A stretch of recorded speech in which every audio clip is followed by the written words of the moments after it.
मागच्या काही दिवसांपासून एक चेहरा चर्चेत आहे, तो म्हणजे तुमचा, की नगराध्यक्षपदासाठी तुमच्या बाबांनी राजीनामा देखील दिला आणि त्यानंतरच्या घडामोडी ह्या तुमच्यासहित रत्नागिरी शहरवासियांना देखील माहिती आहेत. पण 2 दिवसापूर्वी जो प्रचारसभेचा नारळ फुटला शिवसेनेकडून, त्याच्यामध्ये आपले उदय सामंत साहेबांचं म्हणणं असं आहे की शिवानी ही आपल्या मुलीप्रमाणे आहे, वैयक्तिक टीका टिप्पणी जी म्हणजे लेखी सुनांवरती ते तुम्ही टाळली पाहिजे. आणि त्यांनी तुमच्या बाबांचा मित्र किंवा या ज्या सगळ्या गोष्टी आहेत तसं तसं काही उल्लेख केलेला आहे, त्यावरती प्रतिक्रिया काय असणार आहे?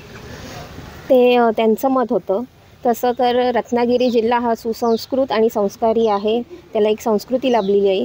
तसंच आमच्या पक्षाचे देखील जे पदाधिकारी आहेत, कार्यकर्ते आहेत, नेते आहेत, ह्यांच्यावरसुद्धा बाळासाहेब ठाकरेंचे संस्कार आहेत. त्यामुळे आमच्या पक्षाकडनंही समोरच्या पार्टीला किंवा जे त्यांचे उमेदवार असतील, भले ते महिला असोत किंवा इतर उमेदवार असोत, त्यांच्यावरही कुठच्या प्रकारची वाईट टीका होणार नाही, हे आमच्या पक्षाचे पदाधिकारी जबाबदारी घेतील. एक भाऊ यावेळेची निवडणूक वेगळी आहे, कारण का यावेळेला निवडणूक हा भावनिकरित्या केला जातो आहे. कसं बघता याच्याकडे? कारण का त्यांनी पण सांगितलं की तुमचे वडील हे आपल्या पक्षामध्ये आहेत, एकत्र युती आहे, अशा वेळेला त्यांच्यावरती टीका करणं टाळा, अन्यथा मी त्याचा प्रचार करणार नाही, असं थेट संकेत त्यांनी दिलेले आहे. काय सांगाल? तो त्यांनी त्यांच्या कार्यकर्त्यांना संकेत दिलेले आहेत, त्यामुळे ते त्यांचं मत झालं. मी आमच्या पक्षाचं मत मांडलेलं आहे. आमच्यावर बाळासाहेब ठाकरेंचे संस्कार आहेत, त्यामुळे आमच्या पक्षांच्या पदाधिकाऱ्यांकडनं एकही वाईट शब्द महिला असू दे किंवा इतर उमेदवार असू दे त्यांच्यावरही जाणार नाही. आम्ही जवळजवळ प्रत्येक प्रभागामध्ये पदयात्रा केलेली आहे. खास करून तर राजीवडा, मिरकरवाडा आणि जो खालचा पट्टा आहे त्याच्यात आम्हाला कचऱ्याचं प्रमाण हे खूप जास्त दिसलं आहे व रस्तेसुद्धा खूप खराब आहेत. म्हणजे आपण जर चालत फिरलो आणि टू व्हीलरवरनं फिरलो तरच ते कळू शकतं, गाड्यांमधनं ते कळणार नाही. त्यामुळे कसं आहे, रस्ते, पाणी आणि कचरा हा तर विषय आहेच नगरपालिकेचा. त्याहून अधिक आम्हाला काही देता येईल हे आम्ही आमच्या वचननाम्यामधून जाहीर करू. आज रत्नागिरी नगरपालिकेपासून महाराष्ट्रातल्या सर्व नगर परिषदी, नगरपंचायतीच्या उमेदवारी अर्ज भरण्याचा शुभारंभ झालेला आहे. आज मी रत्नागिरीमधील प्रसिद्ध अशा श्री देव काशी विश्वेश्वर मंदिराच्या प्रांगणामध्ये या ठिकाणी आहे. कारण शिवसेना उद्धव बाळासाहेब ठाकरे पक्षाच्या वतीनं गेले 9 दिवस म्हणजे 2 नोव्हेंबरपासून 2 ऑक्टोबरपासून ही आमची परिवर्तन पदयात्रा रत्नागिरी शहरामध्ये सुरू झालेली आहे. माझे तालुका प्रमुख रत्नागिरीचे शेखरशेठ घोसाळे, शहर प्रमुख सन्मान्य प्रशांत साळुंके, या ठिकाणी शिवानी सावंत माने, माधवी माने, मिहीर माने, सर्व पक्ष पदाधिकारी, लोकप्रतिनिधी, आजी माजी लोकप्रतिनिधी आणि उपशहर प्रमुख, शहर प्रमुख यांच्या सहकार्यानं आणि रत्नागिरीच्या जनतेच्या सोबतीनं आमच्या रत्नागिरीचं ग्रामदैवत श्री देव भैरीचा आशीर्वाद घेऊन गेल्या 2 तारखेला नोव्हेंबरच्या ही आमची परिवर्तन पदयात्रा सुरू केली आम्ही. आणि त्या ठिकाणी आमचं ग्रामदैवत श्री देव भैरी जोगेश्वरी, त्याचबरोबर श्री देव भगवती यांचं दर्शन घेऊन आम्ही हा शुभारंभ केला होता. आणि आज जवळजवळ 9 दिवसामध्ये 99 किलोमीटर अंदाजे अशा प्रकारची ही माझी पदयात्रा आज या ठिकाणी काशी विश्वेश्वरच्या मंदिरामध्ये ह्या पदयात्रेचा एक सांगता आम्ही या ठिकाणी करतो आहे. ह्या 9 दिवसामध्ये मला खूप अनुभव आले.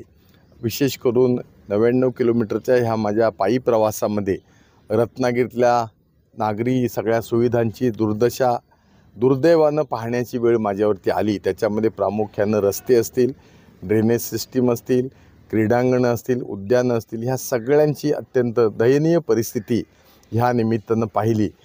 मी अभिमानानं असं म्हणेन, मला वाटत नाही कोणी किती वेळा जरी निवडून आले असतील त्यांनी ह्या सगळ्या जनतेचं दुःख कधी पायी जाऊन पाहिलं असेल. AC बुलेट प्रूफ गाड्या आणि त्यांचा बंदोबस्त याच्यामधून ही सर्वसामान्यांची दुःख पाहता येत नाहीत.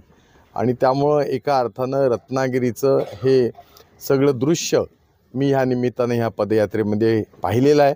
आणि याच्यामध्ये आम्हाला बदल करायचा आहे. माननीय शिवसेना प्रमुख, हिंदुत्व सम्राट बाळासाहेब ठाकरे साहेबांचा आशीर्वाद घेऊन आणि आमचे पक्षप्रमुख माजी मुख्यमंत्री उद्धवजी ठाकरे साहेब, त्याचबरोबर युवा नेते आदित्य ठाकरे साहेब, त्या व्यतिरिक्त आमचे सगळे नेते पदाधिकारी, विनायकराव साहेब, भास्करराव जाधव साहेब, आमचे जिल्हा प्रमुख, जिल्हा संपर्क प्रमुख, शहर प्रमुख, तालुका प्रमुख, गटप्रमुख ते शाखा प्रमुखापर्यंत सगळ्यांनी एक चांगल्या प्रकारचं परिवर्तन होण्याच्या दृष्टीनं संकल्प या ठिकाणी केलेला आहे.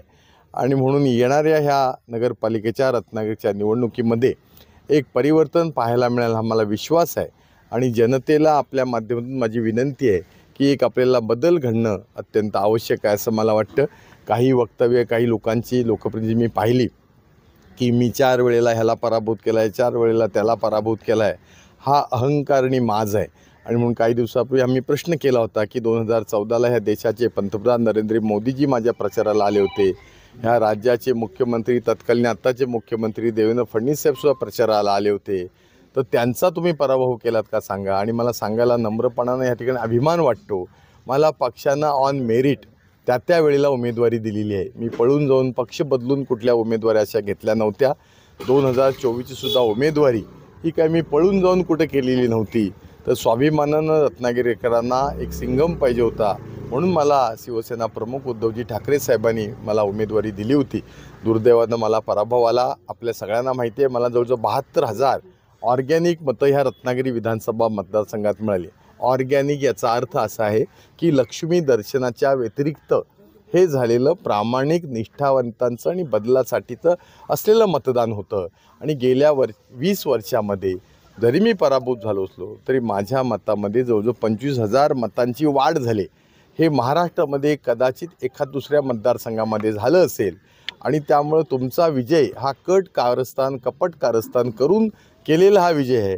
आणि या विजयापेक्षा तुम्ही रत्नागिरीकरांना काय दिलं? एक साधं छत्रपती शिवाजी महाराजांचं जे क्रीडांगण आहे, जे ह्या नगराचे नगराध्यक्ष 1975 साली डॉक्टर कैलासवासी जयचंद केळकर होते, त्यांच्या काळामध्ये इथली भाजी मंडई असेल, इथलं क्रीडांगण असेल, सावरकर पुतळा असेल, छत्रपती शिवाजी स्टेडियम असेल, ही सगळी कामं झाली होती. टाइम्स डिजिटलला लाईक करा, शेअर करा, सबस्क्राईब करा आणि बेल आयकॉन दाबायला विसरू नका. Times digital.